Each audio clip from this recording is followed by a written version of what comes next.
ఒక్కసారి అందరూ స్తోత్రాలు చెల్లిద్దాం. చెల్లిద్దామా? అందరూ కూడా దయచేసి సెల్లులు చుచ్చు ఆపండి. ప్రార్థనలో ఎవరి సెల్లులు మోగొద్దు. మోగుతున్నాయి సెల్లులు ఎక్కడో. అందరు చుచ్చు ఆపాలి. ప్రేయర్లో చుచ్చు ఆపాలి. ఎవ్వరు ఫోన్ మోగొద్దు. అందరూ ఒకసారి స్తోత్రాలు చెబుదామా? గట్టిగా స్తోత్రాలు చెబుదామా? హల్లెలూయా. గట్టిగా హల్లెలూయా, హల్లెలూయా, హల్లెలూయా. దేవునికే మహిమ కలుగునుగాక. ఆమేన్. మంచిది. ప్రియ దేవుని పిల్లలారా, దేవుని సన్నిధిలో మొదటి వర్తమానాన్ని మనం చదువుకున్నాం. ఇంతవరకు దేవుడు మొదటి వర్తమానంలో అట్లాగనే పాటల్లో ఆయన కృప తోడుగా ఉంచి ఇంతవరకు మనల్ని ప్రార్థనలోనికి నడిపించి వీరందరూ పాడి యేసయ్య నామాన్ని గణపరచడానికి దేవుడు మనందరికీ మంచి స్వరాలనిచ్చి స్తుతి ఆరాధన మీరు చేస్తున్నప్పుడు ఈ ఆలయం అంతా ఎట్లా ఉందో చెప్పమంటారా? దద్దరిల్లుతుంది. స్తోత్రం చెప్పండి, స్తోత్రం చెప్పండి. ఈ ఆలయం అంతా కూడా స్పందన, ప్రతిస్పందన బిల్డింగ్. దేవుని దూతలు, దేవుని యొక్క దూతలు వచ్చి ఎంతగానో సంతోషిస్తూ మన మధ్యలో ఆయన ఒక తెల్లటి వెలుగు వచ్చి మనల్ని అందరి మీద మనము పాడి ఆరాధ్యుడా నీకే ఆరాధన అని స్తుతిస్తున్నప్పుడు మనకు తెలియకుండానే దేవుని యొక్క ప్రభావము మనలను తాకింది. యేసయ్యకు మహిమ కలుగునుగాక. స్తుతి ఆరాధన చేసేటప్పుడు ఒకవేళ ఏవైనా బలహీనతలు ఉన్నట్లయితే తొలగిపోతాయి. ఇంకా బలము కావాలి అనుకున్న వారికి దేవుడు బలాన్ని కూడా ఇస్తాడు అన్నది సత్యం. దేవునికి మహిమ కలుగునుగాక. చక్కగా దేవుని స్తుతించారు, దేవుని గణపరిచారు. చాలా సంతోషం. మరి కూడి ఉన్న మీకందరికీ మరొకసారి నా నిండు మనసుతో హృదయపూర్వక వందనాలు తెలియజేస్తూ దేవుని వాక్యము వినుటకు సిద్ధపడుతున్నటువంటి అందరికీ ప్రభు అయిన యేసుక్రీస్తు నామములో వందనాలు తెలియజేస్తున్నాను. ఈ పరిశుద్ధ దినం, పునరుత్థాన దినము ఆయనను మాధవి. ఒక మాట అయినా విందాం. మనం దేవుని మాట ఒక్కటైనా విందాం. ఒక్కటైనా వింటే మనకు ఆశ్చర్యం. దయచేసి ఎవరు కళ్ళు మూయొద్దు. కళ్ళు మూస్తే పక్క వాళ్ళు ఇట్లాగా లేపండి. కళ్ళు మూయొద్దు. చక్కగా మనం అందరం దేవుని వాక్యాన్ని విందాం. వినటానికే మనం వచ్చాం. ఆలకిద్దాం దేవుని వాక్యాన్ని. మరి 43వ వచనం చూడండి. కీర్తన 105:43. ఆ తదుపరి వచనాన్ని మనం కంటిన్యూ చేద్దాం. 41, 42 మనం చదువుకున్నామా లేదా? 41, 42 మనం చదువుకున్నాం. 43వ వచనాన్ని మనం కంటిన్యూ చేద్దాం. ఆయన తన ప్రజలను సంతోషముతోనూ తాను ఏర్పరచుకొనిన వారిని ఉత్సాహ ధ్వనితోనూ వెలుపలికి స్తోత్రం చెప్పండి. గట్టిగా స్తోత్రం చెప్పండి. హల్లెలూయా. దేవునికే మహిమ కలుగునుగాక. దేవుడు అబ్రహాము గారి ప్రార్థన ఆలకించిన దేవుడు. సేవకుడైన అబ్రహాము గారితో తాను చేసిన నిబంధనను బట్టి ఆయన వెలుపలికి నడిపించాడు. దేవుని ప్రజల్ని వెలుపలకు నడిపించాడు. వెలుపలకు నడిపించేటప్పుడు ఏ విధంగా నడిపించాడు? ఏ విధంగా వాళ్ళని నడిపించాడు? సంతోషముతో, ఉత్సాహ ధ్వనితో వెలుపలికి నడిపించాడు. జాగ్రత్తగా వినండి. ఎవరైనా జైల్లో పడ్డారనుకో, ఉదాహరణ చెప్తున్నా నేను. జైల్లో పడ్డారనుకోండి, 14 సంవత్సరాలు 10 సంవత్సరాలు జైలు శిక్ష అనుభవించి రేపే విడుదల అవుతున్నారు అనుకోండి, ఏం చేస్తారు? ఆ రేపే విడుదల అనుకోండి, తప్పెట్లు చేసిపోయి చేసేవాళ్ళు లేరు. అట్లాగా తప్పెట్లు దేసిపోయి, దండలు దేసిపోయి, కొంకాలు దేసిపోయి ఆ జైలు ముందు ఏం చేస్తారు చెప్పండి?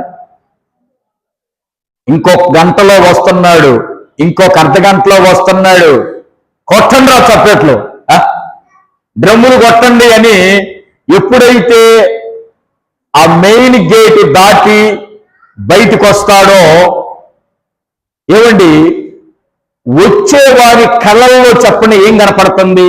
జైలు నుంచి శిక్ష ముగించుకొని వచ్చే వాళ్ళ కళ్ళల్లో ఏం కనపడిద్దయ్యా? పాస్టర్ గారు అప్పుడే అయిపోయిందా, ఇంకొక 5 ఏళ్ళు ఉంటే బాగుంది అనుకుంటాడా? ఏమనుకుంటాడు? పాస్టర్ గారు నిజంగా రేపే అసలు విడుదల, ఎన్ని సంవత్సరాలు ఈ రోజు కోసం, అంతేనా? ఏ రోజు కోసం? ఈ రోజు కోసం, ఈ రోజు కోసం, ఈ గడియ కోసం, ఈ విడుదల కోసం ఎంతగానో పాస్టర్ గారు ఎదురు చూస్తున్నాను. మీ అందరి ప్రార్థన ఆలకించి, సంఘ ప్రార్థన ఆలకించి విడుదల. లోక సంబంధమైన జైలులో నుంచే అంత సంతోషంగా నీవు బయటికి వచ్చావే. ఏమండి, 14 సంవత్సరాలకే నీకంత సంతోషం కలిగితే 430 సంవత్సరాలంటే ఎన్నేళ్ళమ్మా? ఎన్ని తరాలయ్యా? 430 సంవత్సరాలంటే 4 తరాల వాళ్ళు బానిసత్వం అనుభవించి 400 సంవత్సరాల బట్టి ఎదురు చూస్తా ఈ ఎదురు చూసిన వాళ్ళు ఎంతమంది రాలిపోయారో, ఎంతమంది బతికున్నారో తెలియని పరిస్థితుల్లో 430 సంవత్సరాలకి 5వ తరములో విడుదల కలిగినప్పుడు వాళ్ళు వచ్చేటప్పుడు ఎట్లాగొచ్చారు? ఆనందమే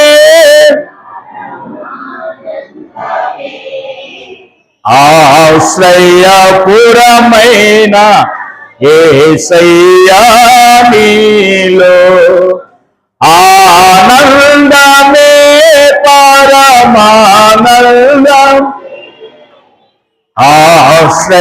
ఆశ్రయపురమైన యేసయ్యా నీలో,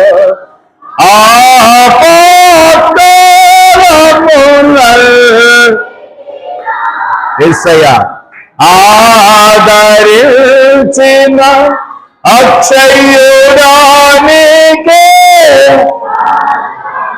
అందరూ పడాలి.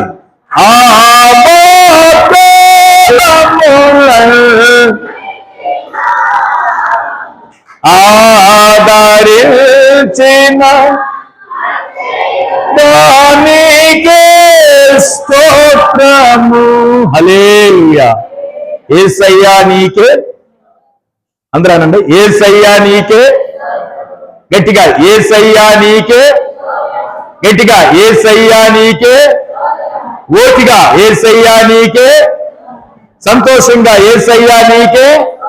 ఎవరన్నారు ఈ మాట? ఇశ్రాయేలు ప్రజలు బయటికి విడుదల వచ్చేటప్పుడు వాళ్ళ సంతోషానికి పట్టటానికి పగ్గాలు. ఎందుకయ్యా అంత ఆనందం మీకు? ఎందుకయ్యా అంత సంతోషం అంటే, పాస్టర్ గారు 450 సంవత్సరాలు అసలు తిన్నామో లేదో, మా పరిస్థితి ఏంటో, గృహాలు లేక, ఇళ్ళు లేక, మా దేశం ఎక్కడుందో, మా దేశంలో మా ఇళ్ళు ఎట్టుండయో తెలియని పరిస్థితుల్లో ఈ రోజు మాకు మోషే గారనే నాయకుడు వచ్చి విడుదల కలిగించావు తండ్రి, మోషే గారిని పంపించావు ప్రభువా. ఎంత సంతోషం అండి విడుదల. పరిశుద్ధ గ్రంథములో మోషే గారు వచ్చి వాళ్ళకి సంతోషాన్ని, మంచి ఆనందాన్ని తెచ్చాడు. యెషయా గ్రంథములో ప్రభువైన యేసుక్రీస్తు వారు వచ్చి మనకేంది ఇచ్చారో చెప్పమంటారా? ఆ రోజు మోషే గారు వచ్చి వాళ్ళకి విడుదల కలిగించి సంతోషాన్ని ఇచ్చాడు. ప్రభువైన యేసుక్రీస్తు వారు మోషే గారి స్థానములో లోకములోనికి వచ్చి మనకి బానిసత్వము నుంచి విడుదల చేశారు. మరి మనకేం విడుదల? సరే, వాళ్ళకంటే ఐగుప్తు నుంచి విడుదల. మనకేం విడుదలమ్మా? అయ్యలారా, అమ్మలారా, అక్కలారా, చెల్లెలారా, మనకేం విడుదల? పాపము నుంచి. దేవునికి స్తోత్రం. పాపమనే బంధకాల నుంచి, శర నుంచి మనకేం కలిగింది? ప్రభువైన యేసుక్రీస్తు వారు వచ్చి మనల్ని విడిపించాడు. ఆ మాట ఎవరు రాశారో తెలుసా? యెషయా గ్రంథం తీయండి అందరూ బైబిల్స్ ఉన్నవారు. యెషయా గ్రంథం తీయండి బైబిల్స్ ఉన్నవారు అందరూ. మనకేం తెచ్చాడు? ప్రభువైన యేసుక్రీస్తు వారు వచ్చి మనకేం తెచ్చాడు? ఆ రోజు మోషే గారు వాళ్ళకి సంతోషాన్ని, ఆనందాన్ని, మిక్కిలి ఆస్తితో వాళ్ళని నడిపించాడు బయటికి. ఈ రోజు మనకేం తెచ్చాడు? ప్రభువైన యేసుక్రీస్తు వారు లోకానికి వచ్చంటే యెషయా గ్రంథం 61 నుంచి 3 వచనాలు చదవండి. ప్రభువు యెహోవా ఆత్మ నా మీదకొచ్చి ఉన్నది, దీనులకు సువర్తమానం ప్రకటించుటకు యెహోవా నన్ను అభిషేకించాడు, నలిగిన హృదయము కలిగిన వారిని దృఢపరచుటకు, శరలో ఉన్న వారికి విడుదలను, బంధించబడిన వారికి విముక్తిని ప్రకటించుటకు, యెహోవా హితవత్సరమును మన దేవుని ప్రతిదండన దినమును ప్రకటించుటకును, దుఃఖాక్రాంతులైన వారిని ఓదార్చుటకును, షియోనులో దుఃఖించు వారికి ఉల్లాస వస్త్రమును ధరింపచేయుటకును, బూడిదకు ప్రతిగా భూదండను, దుఃఖములకు ప్రతిగా ఆనంద తైలమును, భారభరితమైన ఆత్మకు ప్రతిగా స్థుతి వస్త్రమును వారికిచ్చుటకు ఆయన పంపబడి ఉన్నాడు. యెహోవా తన్ను మహిమపరుచుకున్నట్లు నీతి అను మస్తకి వృక్షములనియు యెహోవా నాటిన చెట్లనియు వారికి పేరు పెట్టబడును. కొట్టు గట్టిగా చెప్పట్లు.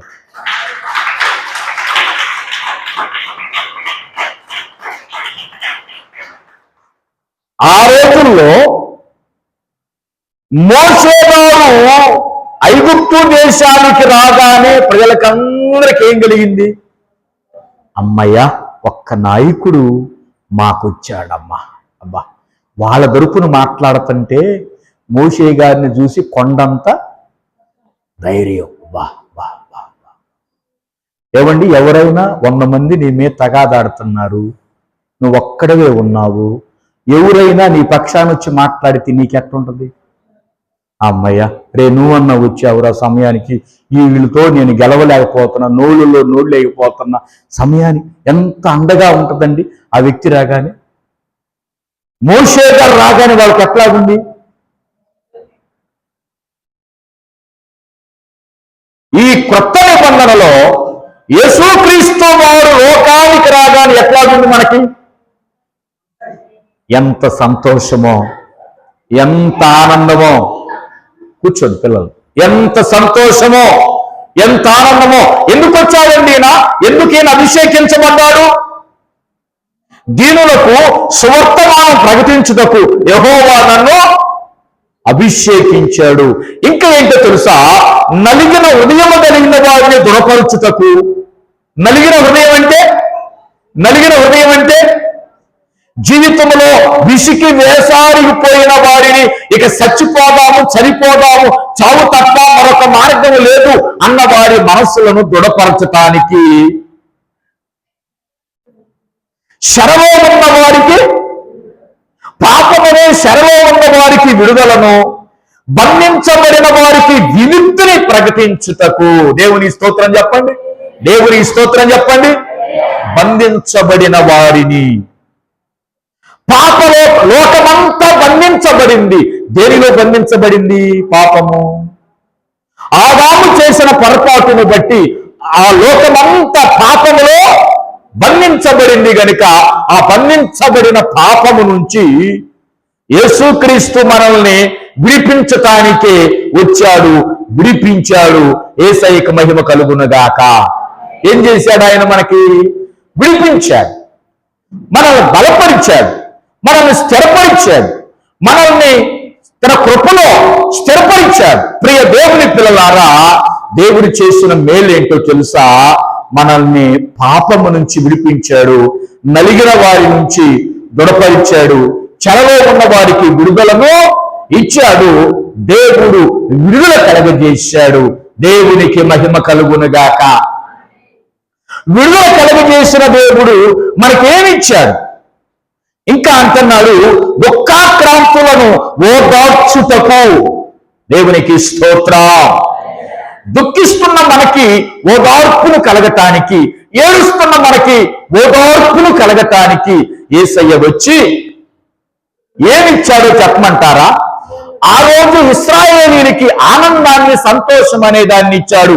ఈ రోజు మనకేమిచ్చాడో చెప్పమంటారా? అమ్మా, విడిపించటం వరకే కాదు ఆయన పని, విడిపించటం వరకే కాదు ఆయన పని. విడిపించిన దేవుడు ఏమిచ్చాడు మనకి?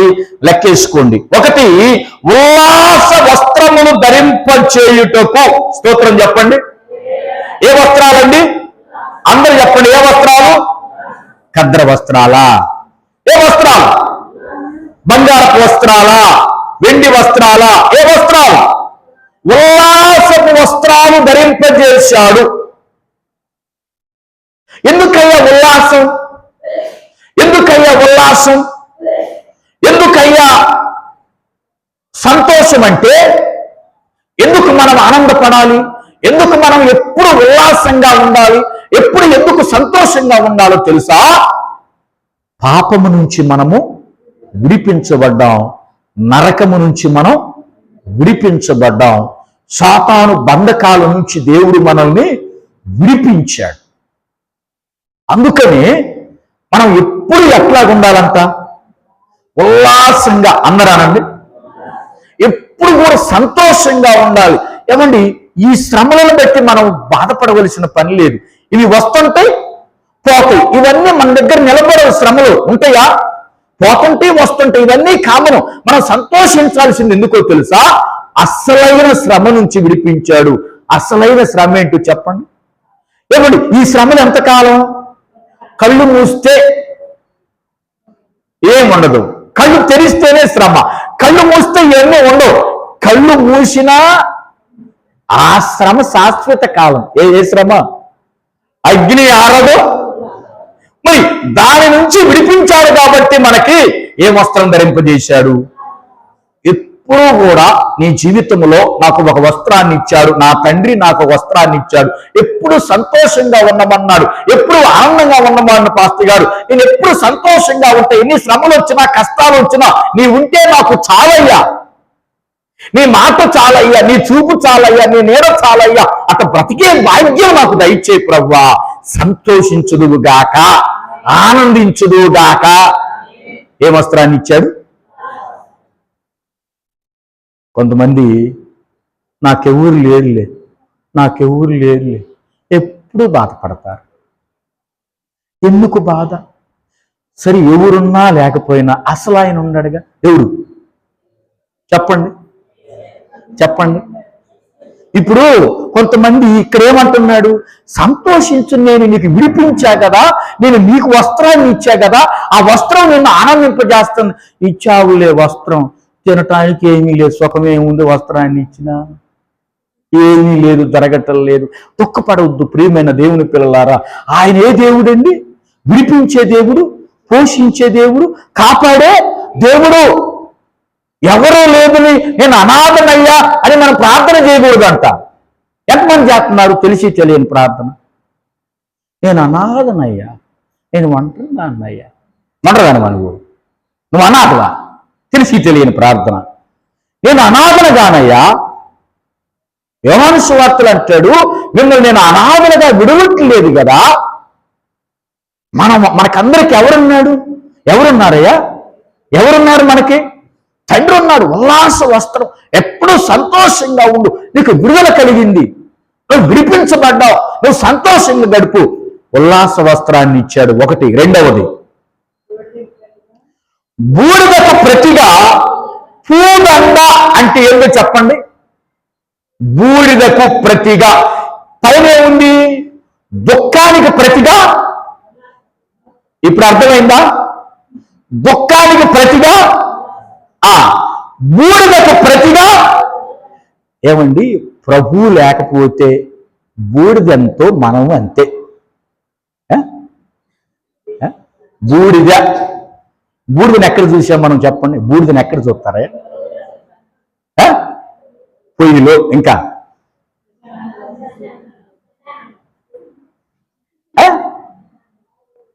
అవునా కాదా? బూడిద. యేసయ్య లేకపోతే, అన్నీ ఉన్నా యేసయ్య లేకపోతే నీ బ్రతుకు సున్నా అన్నా నీ బ్రతుకు సున్నా సున్నా. ఏమి బూడిద. బూడిదకు ప్రతిగా పూదండ అంటే తెలుసా? పూలదండ. ఏ దండ? యేసయ్య మనకి పూలదండ వేశాడు. స్తోత్రం చెప్పు. ఎంతమందికి పూలదండ అంటే అట్టనుకోబాకండి దయచేసి. ఎట్లాగా అట్లాగనుకో. ఆ పూలదండ కాదండి. పూలదండ అంటే గౌరవప్రదమైన స్థితిని ఏమంటారంటే పూదండ. గౌరవప్రదమైన స్థితిని. అదే అంటాడు కొలస్సీ పత్రికలో. చదువుతాం మీకు పూదండ అంటే ఏంటో. కొలస్సీ పత్రిక, దీన్ని మీకు అర్థం కావాలంటే కొలస్సీ పత్రికలో పూదండ అనే పదానికి అర్థం రాశాడు. మీకు చదివి వినిపిస్తా. మనల్ని శిలువలో నుంచి మేకులకు పత్రాన్ని అప్పును తీసేసి అప్పు నుంచి మనకు విడుదలిచ్చి ఏం చేశాడు? 15వ వచనం, 2:15. కొలస్సీ 2:15. స్పష్టంగా లేఖనాన్ని చూడండి, వాక్యాన్ని చూడండి. శరీరమందు పొందక యుండుట వలనను మీరు మృతులై ఉండగా దేవుడు వ్రాతరూపకమైన ఆజ్ఞలను మన మీద రుణముగాను మనకు విరోధముగాను ఉండిన పత్రమును మేకులతో సిలువ కొట్టి దాని మీద చేవ్రాతను తుడిసివేసి మనకు అడ్డము లేకుండా దానిని ఎత్తివేసి మన అపరాధములను క్షమించి ఆయనతో కూడా మిమ్మల్ని జీవింపజేసి ఆయన ప్రధానులను అధికారులను నిరాయుధులుగా చేసి, ఇదిగో ఈ మాట, శిలువ చేత జయోత్సవముతో వారిని పట్టి తెచ్చి బాహాటముగా వేడుక కనబరిచెను. కొట్టుగడిచపెట్ట గట్టిగా. శిలువ చేత జయోత్సాహముతో.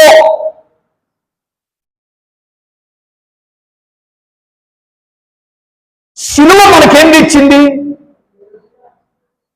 జయోత్సాహం అనే పదంలో రెండు ఉన్నాయి. జయ ప్లస్ ఉత్సవము. జయ ప్లస్ అంటే నీకు విజయాన్ని ఇచ్చినప్పుడు కలిగే సంతోషం. వేడుక అంటే పండగ. వేడుక అంటే పండగ. పండగలాగా నిన్ను లోకానికి ఉంచాడు. గొలియాతును జయించినప్పుడు దావీదు గారి పరిస్థితి ఎట్లా ఉంది? గొలియాతును జయించినప్పుడు అసలు దావీదు గారికి ఏం కొట్టారు? ఎవరు చెప్తారు? దావీదు గారికి, సౌలు గారికి వేల కొలది 10,000 దావీదుకి జై, దావీదు గారికి జై జై జై జై కొడుతుంటే దావీదు గారిని దేవుడు ఎక్కడుంచారు? ఒక వేడుకగా ప్రజలందరూ దావీదు గారి కల్లే చూస్తున్నారంట. అందరి చూపులు, దేశం యొక్క చూపులన్నీ ఆయన కల్లే ఉన్నాయి. ఆయన శిలువ మీదకి ఉత్సాహంగా పైన కనపడుతున్నాడు, ఉన్నత స్థలాల్లో కనపడుతున్నాడు. అందరూ ఆయనకి జై కొట్టారు. శిలువ చేత, దేవుని శక్తి చేత ఊరేగించబడ్డాడు. స్తోత్రం చెప్పండి. ఏమండి, మీరు బైబిల్ చరిత్రలో చూస్తే ఊరేగించింది ఎవరినో తెలుసా? మీరు చరిత్రలో చూస్తే ఆది కాండములో గాని రాజుల గ్రంథాల్లో ఊరేగించింది ఎవరినో తెలుసండి? రాజుల్ని ఊరేగించలా, అధికారులను ఊరేగించలా, బానిసలు ఊరేగించాడు దేవుడు. స్తోత్రం చెప్పండి. దావీదు గారు పనివాడు ఊరేగించారు రాజ్యమంతా. దానియేలు దాసుడు ఊరేగించారు. యోసేపుని గుర్రం మీద ఊరేగించారు. మొర్దెకైని ఊరేగించారు. సిలువ చేత వాళ్ళను జయోత్సాహంతో ఊరేగిస్తే ప్రపంచమంతా వాళ్ళ కలిసి చూసింది. ఇది ప్రభు యొక్క శక్తి. స్తోత్రం చెప్పండి. పూదండ. యేసయ్య పిల్లలకు దేవుడు సిద్ధపరిచిన స్థితి ఏంటో తెలుసా? ఉన్నతమైన స్థితి. మనం అనుకుంటున్నాం వాళ్ళకంటే అప్పుడు చేశాళ్లే, పలుదేవర్ల పాడులో నన్ను చేస్తాడంటవా, ఊరికి ప్రెసిడెంట్ని చేస్తాడంటవా. ఏమండి, ఈ ప్రెసిడెంట్ పదవులు మనకొద్దు. ఆత్మస్థితిలో, ఏ స్థితిలోనండి మనకు కావాల్సింది? ఆత్మస్థితిలో పూదండేసి సన్మానిస్తే చాలదంటారా? ఆత్మస్థితిలో ప్రభువుకు దగ్గరగా ఉంటే, ఆత్మీయతలో అందరూ నేను చూస్తుంటే విశ్వాసం అంటే ఇట్లా ఉండాలి, ప్రార్థనా పూజంటే ఇట్లా ఉండాలని చెప్పుకుంటుంటే అది పూదండ కాదా? ప్రభు సన్నిధిలో ఎదగటం కాదా? దేవునికి స్తోత్రం. ఎన్నొచ్చినాయి ఇప్పుడు? యెషయా గ్రంథం 61 రండి మరలా. ఎన్నొచ్చినాయి? ఏమిచ్చారు దేవుడు మనకి? దుఃఖానికి ప్రతిగా, దుఃఖానికి ప్రతిగా, నా మాట క్యాచ్ చేయట్లా, దుఃఖానికి ప్రతిగా ఉల్లాస వస్త్రాలు ఇచ్చాడు. అమ్మా, దుఃఖానికి ప్రతిగా ఉల్లాస వస్త్రాలు, బూడిదకు ప్రతిగా పూదండ, మరలా దుఃఖానికి ప్రతిగా దేవునికి స్తోత్రం. ఏమిచ్చాడు? అక్కడేమో ఉల్లాస వస్త్రం అన్నాడు, ఆనంద, తర్వాత పూదండ అన్నాడు, తర్వాత ఆనంద వస్త్రం కాదు, ఆనంద తైలం. స్తోత్రం చెప్పండి. ఏ తైలం? ఏ తైలం? ఆనందం అనే తైలాన్ని బాప్తీసం తీసుకున్న కానించి మనకు పోశాడంట. బాప్తీసం విడుదలయ్యే రోజునే మీ మీద ఏం పోశాడు చెప్పండి? ఏ తైలం పోశాడు? ఏమండి, నేను నీళ్లు మీ మీద పోసి సిలువేసి ప్రార్థన చేస్తున్నా. నేను నీళ్లు పోసేటప్పుడు విశ్వాసం మీద నీళ్లకు ప్రతిగా ఏం పోశాడు? ఆనంద తైలాన్ని పోశాడు. ఏ తైలం? ఏ తైలం? ఒడ్డుకొచ్చేటప్పుడు మన పాటలు పాడతామా లేదా? ఒక పాపి, అమ్మా ఒడ్డుకొచ్చేటప్పుడు ఏమని పాడతాం? ఏమని పాడతాం? యేసయ్యా నీ స్తోత్రం, ఒక పాపిని రక్షించావు తండ్రి. ఎంత ఆనందంగా పడతామో చూడండి. దేవుడు ఏమిచ్చాడు? ఆనంద తైలాన్ని ఇచ్చాడు. అంటే ఎప్పుడు ఆనందంగా బ్రతుకు, ఎప్పుడు సంతోషంగా బ్రతుకు, ఎప్పుడు నవ్వుతూ బ్రతుకు, ఎప్పుడు ప్రభువులో ఆనందించు. దుఃఖపడొద్దు, దుఃఖపడొద్దు. దుఃఖం తీసేశాడు. ఏం తీశాడు? మరి ఇప్పుడు మరలా ఎందుకు దుఃఖపడుతున్నావు నువ్వు? దుఃఖపడే వాళ్ళు చేయొద్దండి. లోకములో నాకు అది లేదే, ఇది లేదే, నాకు అది లేదే, వాళ్ళకి అది ఉంది, వాళ్ళు కారు కొన్నారు, వాళ్ళు ఇల్లు కట్టారు, ఆమె మంచి చీర కట్టుకుంది, నాకెందుకు లేదు, ఆమె కొడుకులు బాగా చూస్తున్నారు, నాకేంట ఈ బాధ, వాళ్ళు బాగా పెడుతున్నారు, నాకేంటి పెట్టట్లేదు, వాళ్ళకి జరుగుతుంది, నాకు జరగట్లేదు. ఎంతమంది బాధపడుతున్నారు ఇట్లాగా? ఎవరు చేయట్లేదమ్మా? నేను ఎవరికి చెప్పను, దీంట్లో మీరు కనపడరు, నా మొహం తప్ప కనపడదు మీకు. దుఃఖపడొద్దు అమ్మా, దుఃఖపడొద్దు. అది లేదు ఇది లేదని దుఃఖపడొద్దు. ఎందుకు చెప్పండి? అన్నీ ఇచ్చే దేవుడు మనకున్నప్పుడు మనం దేనికి దుఃఖపడకూడదు, దేనికి బాధపడకూడదు. ఏమిచ్చాడు? ఆనందం ఇచ్చాడు. సంతోషంగా ఉండు. అడవి పక్షులు ఆనందంగా లేవా? అడవి జంతువులు ఆనందంగా లేవా? గడ్డి పువ్వులు ఆనందంగా లేవా? ఇవన్నీ ఆనందంగా ఉన్నప్పుడు మనం ఆనందంగా ఉండలేవా? ఏమండి, ఏవి లేనియే ఆనందంగా ఉంటే, అయ్యా పక్షులకి ఏమైనా డ్వాక్రా డబ్బులు కట్టాలని ఉందా? పక్షులకి ఏమైనా లోన్లు ఉన్నాయా? పక్షులకి ఏమైనా కరెంట్ బిల్లు ఉందా? పక్షులకి ఏమైనా ఉన్నాయా? అవి ఎట్లా ఉంటున్నాయి మనకంటే? మరి అన్ని సౌకర్యాలు ఉన్న మనం ఏం చేస్తున్నాం? ఇంకా సౌకర్యం, ఇంకా సౌకర్యం, ఇంకా సౌకర్యం. ప్రభు అంటున్నాడు తిమోతి పత్రికలో 6వ అధ్యాయంలో, అన్న వస్త్రాలు కలిగి తృప్తి తృప్తిగా జీవిస్తే అంతకంటే దైవభక్తి ఏమన్నా తృప్తి నీకు ఇచ్చిన దేవుడు నీకేమైతే ఇచ్చాడో దాన్ని తృప్తి కలిగి జీవించు. యేసయ్యకు మహిమ కలుగునగాక. ఏమిచ్చాడండి ఇప్పుడు? ఒకటి ఉల్లాస వస్త్రము, పూదండ, ఆనంద వస్త్రము, తర్వాత భారభరితమైన ఆత్మకు ప్రతిగా స్తుతి వస్త్రము. అందరూ స్తోత్రం చెప్పండి. భారభరితమైన ఆత్మ. నీ ఆత్మ పాపమనే భారాన్ని మోస్తుంది. ఒకప్పుడు పాపమనే భారాన్ని కలిగి నీ ఆత్మ మోస్తున్నప్పుడు ఆత్మ మీద ఉన్న భారాన్ని తీసి ఆ ఆత్మకి ఏమిచ్చాడు? స్తుతించే భాగ్యాన్ని ఇచ్చాడు. స్తోత్రం చెప్పు.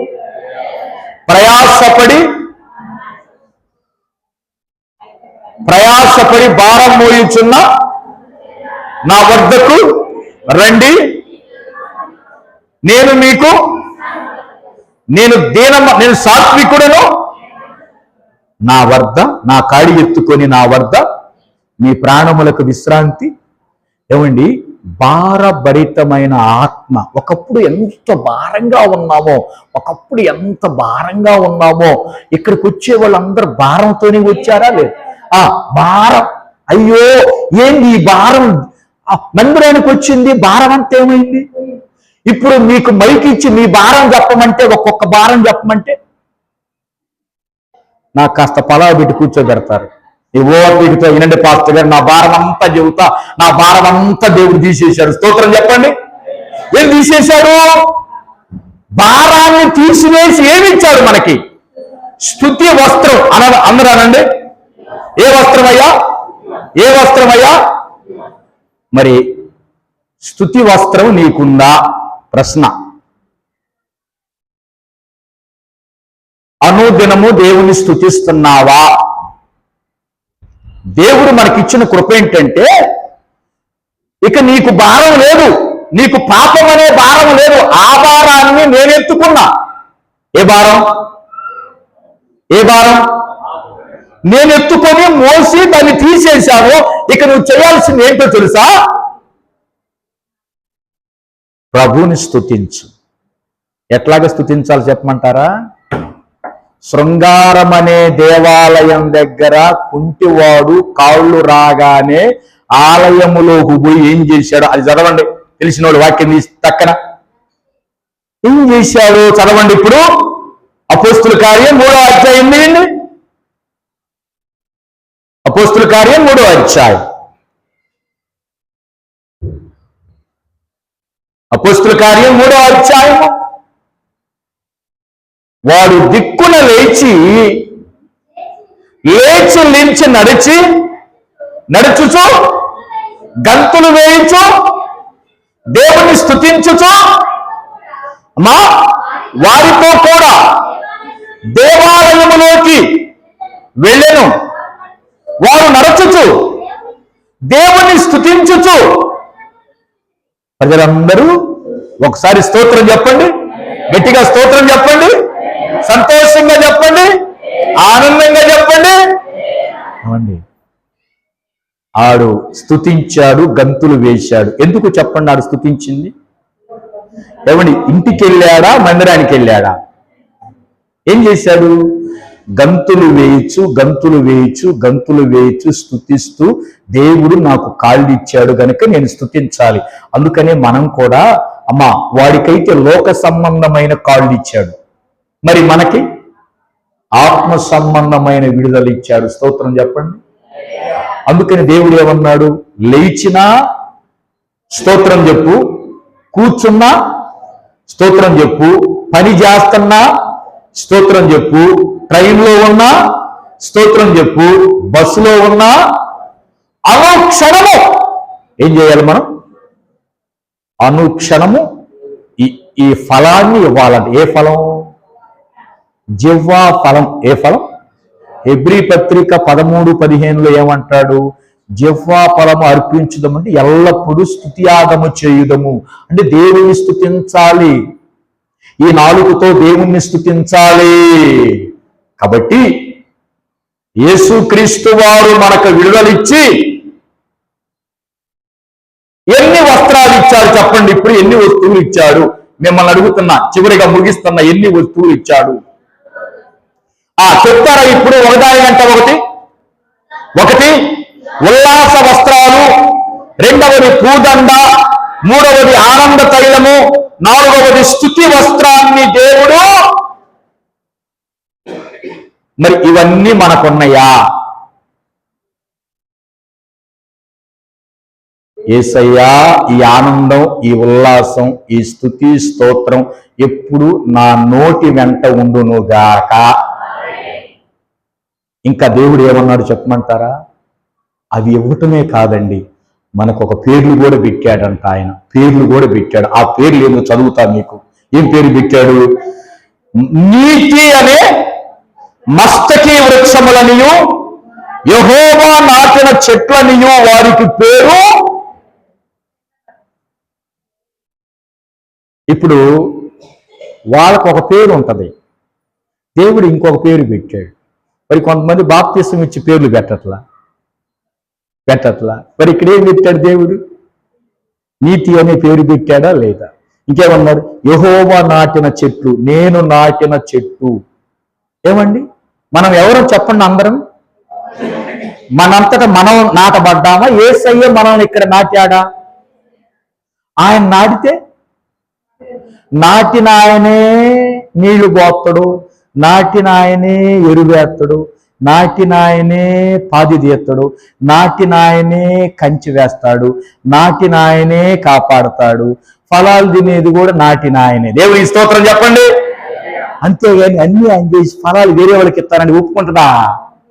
ఏమ్మా, నీ ఇంట్లో మామిడికాయ చెట్టు వేసావు, చిన్నప్పటి నుంచి మామిడికాయని నీ కన్న బిడ్డలాగా పెంచావు, పక్కోళ్ళు మామిడికాయలు పోసుకుంటే నీకు ఎట్లాగా ఉంటది? ఆయన జుట్టు పెట్టుకొని ఒక ఆవంట, అమ్మా వినండి, ఒక ఆవంట ఇట్లాగనే అంట, అయ్యా వినండి, పెంచిందంట. ఆవా ఊరికి పోయిందంట, మామిడికాయలో ఒక కాయ పడ్డదంట.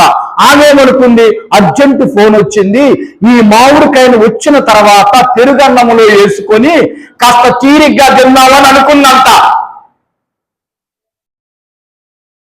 కష్టపడింది దేవుడండి, నీళ్లు పోసింది, నారు పోసింది, అన్ని చేసింది కదా.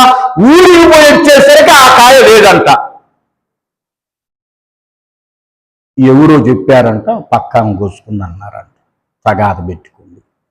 కష్టపడింది నేను, అనుభవించింది బయటికి రాని జుట్టు కొట్టుకొని ఇద్దరు కొట్టుకుంటున్నారంట.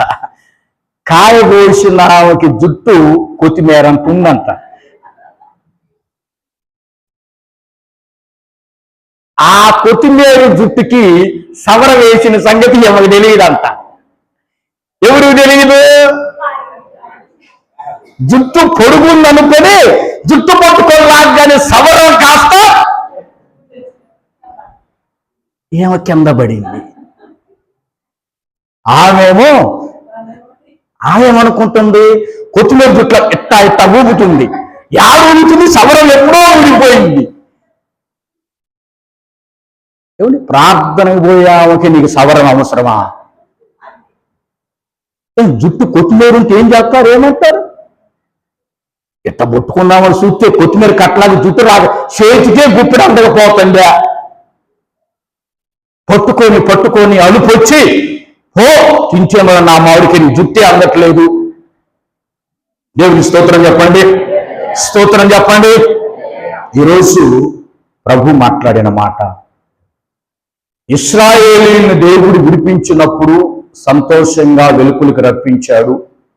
యెషయా గ్రంథం 61లో మనకు యేసుక్రీస్తు వారు బయటకు వచ్చి పాపము నుంచి శాపము నుంచి విడిపించి ఈ 4 వస్త్రాలు, ఈ 4 ఆశీర్వాదాలు మనకిచ్చాడు గనుక దయచేసి వీటిని ఎవరూ పోగొట్టుకోకూడదు.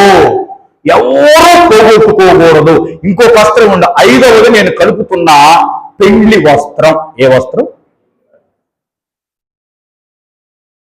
అమ్మా అయ్యలారా, ఈ 5 వస్త్రాలు కాపాడుకొని ప్రభువుకు నమ్మకంగా జీవిద్దాం. ప్రభు వెలుపులకు రప్పించినందుకు బ్రతుకు దినాలన్నీ ప్రభుని విడిచిపెట్టకుండా నమ్మకంగా జీవిద్దాం. దేవుడి మాటలు దీవించునుగాక. ఆమేన్. హల్లెలూయా, హల్లెలూయా, హల్లెలూయా. దేవునికి మహిమ కలుగును గాక. ఆమేన్.